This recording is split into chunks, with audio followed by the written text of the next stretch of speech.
This video demonstrates the use of the goal-seek function in Excel. The dataset presented includes the actual sales quantities for Q1 and Q2, along with the estimated sales quantity for Q3. We've also calculated the estimated sales revenue, where the total sales revenue for all products is currently estimated at 26 million. In this example, we'll use the goal-seek function to determine the correct input when only the desired output is known. Specifically, we want to set a new total revenue target of 35 million. To reach this target, we will adjust the sales quantity of dresses. Here are the steps. Step 1. Go to the Data tab in Excel, select What If Analysis, and choose Goal Seek.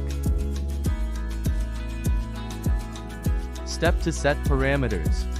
Set cell, select the cell with the total revenue currently 26 million.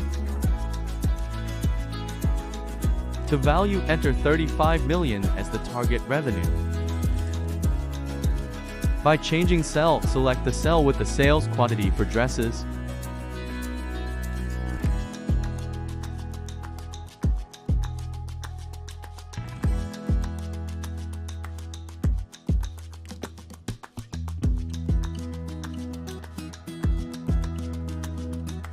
Step 3. Run Goal Seek. Excel will adjust the dresses sales quantity to meet the 35 million revenue target. Step 4. Review and apply results. Check the adjusted quantity and finalize your data if it meets your expectations.